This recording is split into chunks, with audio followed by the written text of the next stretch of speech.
When you're invited to stunning wedding venues, you want to make sure that you both look and act the part. That's right, and that's why we're at the English Inn to learn the do's and don'ts of wedding etiquette. Let's head inside. We are a property that has a lot of rich history in the mid-Michigan area. This was built as a home for the general manager of Oldsmobile back in 1927.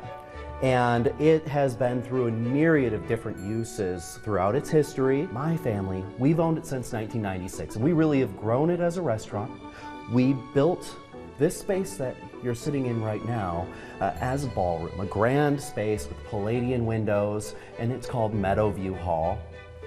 Our views out these windows overlook the grounds, the gardens, the Grand River, and this beautiful pergola that is straight out of The Great Gatsby. That's awesome. Now, Eric, with a variety of different parties that you have had here, I'm sure you've seen some good and bad etiquette throughout the years.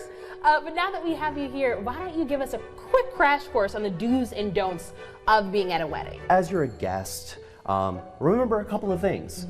Keep things straightforward and moving along for the staff by maybe knowing your drink order when you get to the front of the bar.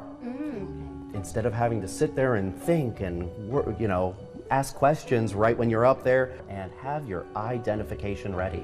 Oh, yes. That's right. You know, a lot of times you do forget about bringing your ID with you.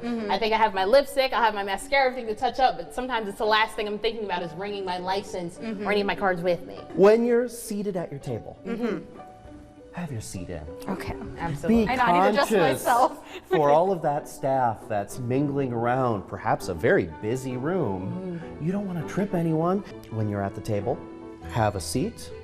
That napkin can go right in your lap. Right in the lap, okay.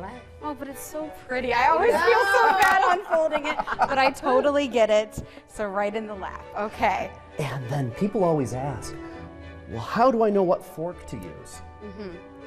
You know what? The easiest rule of thumb for your silverware, but also for your glassware, work from the outside in. Okay.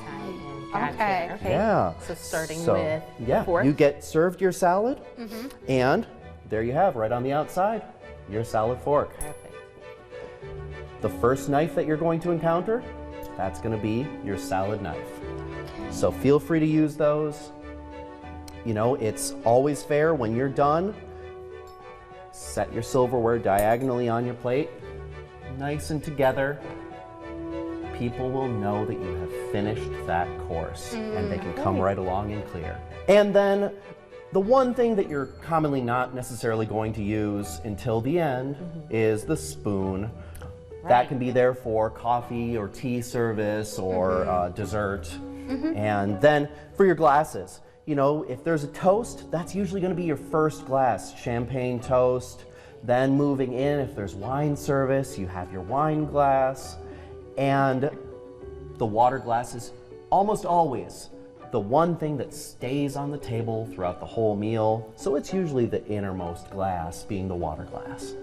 Okay, that makes more sense, because this confused me I'll tell you, that did give me a little bit of a loop, but it makes sense. It's always going to be there, and we need our water throughout a nice reception where there's going to be lots of food and some dancing. That's right. Exactly. And always working from the outside in. Yes. And you know, when we are at weddings, a tradition that they always do is when they try to get the couple to kiss with glass. What do you suggest that we're not banging the knife too hard on the glass? What's a polite way to do that if the bride and groom want to do that?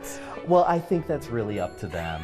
And, you know, it always seems to be the DJ who can help to cue those things or to quiet those things. Yeah. Well, this has been so much fun. I feel like I'm ready. I think I'm ready to as I know. well. You've been having a good posture too. I feel like this whole time. I hope I did as well. But if not, Eric has given us plenty of tips. So thank you so much. And It's I my think pleasure. we are Do you want to do ready a cheers? Cheers. Cheers.